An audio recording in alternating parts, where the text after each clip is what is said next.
Ramazan ro'zasining buyurilishidagi asosli maqsad taqvolikni oshirishdir. Alloh taolo Qur'on Karimda buni bayon qilib, ya ayyuhallazina amanu kutiba alaykumus siyamu kama kutiba alallazina min qablikum la'allakum tattaqun degan. Ey iymon etganlar, taqvodorlardan bo'lishinglar uchun sizlardan burunqilarga ro'za farz qilgandek sizlarga Ramazon ro'zasi farz qilindi dedi. Endi taqvolik kishilarning tashqi qiyofatiga qartilgan bir narsa emas. U qalbda qalbga qartilgan va qalbda bo'lgan amal. Chunki payg'ambar sallallohu alayhi vasallam taqvolik bu yerda deb 3 qatim o'zining ko'ksiga ishorat qilib turib tushundigan. Taqvolik qalbning amali bo'lganlikdan uni ko'gilolmaydi.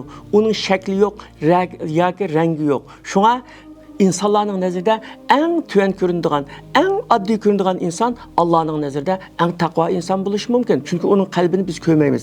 Taqvolikning rangi yo'q, shakli yo'q, ammo taqvolikningki alomatlari bor. Taqvolikning alomatlari nima deganda, istiqomat. Bu istiqomat haq yo'lda durust bo'lish, ravurus turish, yaxshi so'zlarni qilish, yaxshi ishlarni qilish va Alloh taolo belgilab bergan shariat qo'rg'ini bo'yicha menish. Shunda mangan odamning o'zi taqvo odam deyiladi. Endi taqvolik qalbda bo'lganlikdan bu qalb qo'mondan, boshqa a'zolar askar. Qalb salohiyatlik va layoqatlik yaxshi bo'lsa, boshqa a'zolarning amallari ham yaxshi bo'ldi. Chunki payg'ambar sallallohu alayhi vasallam inson badanida bir parcha go'sht bor, u buzilsa hammasi buzildi, u tuzilsa butun a'zo tuzildi, u bo'lsa-mu qalbdir deb ko'rsatgan. Endi taqvolikning lug'atdagi ma'nosi saqlanish degan gap. Nimadan saqlanish? Alloh taolaning jazosiga uchrab qolishdan saqlanish, harom ishlardan saqlanish, oxiratda do'zaxga kirib qolishdan saqlanish, dunyo va oxiratlik o'zimizga azob va ziyon olib keladigan ishlardan saqlanish, to'silish, saqlanish degan gap. Endi taqvolikning eng ixcham ma'nosi Alloh taolaga qarta va o'zimizning atrofidagi qarta mas'uliyat tuyg'usi bilan yashash, Alloh taolaga itoat qilib, uning qil deganini qilib, qilma deganini qilmay, shu Alloh taolo ko'rsatgan bo'yicha yashash taqvolikdir.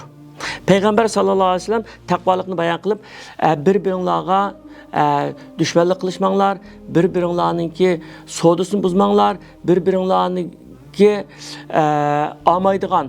o'zinglar olmaydigan molni uni boshqa qarshi tarafni ziyonga uchratish uchun uning bahosini oshirib, unga xaridor bo'lmanglar. Bir-biringlarga tuzoq qurmanglar, dushmanlik qilishmanglar.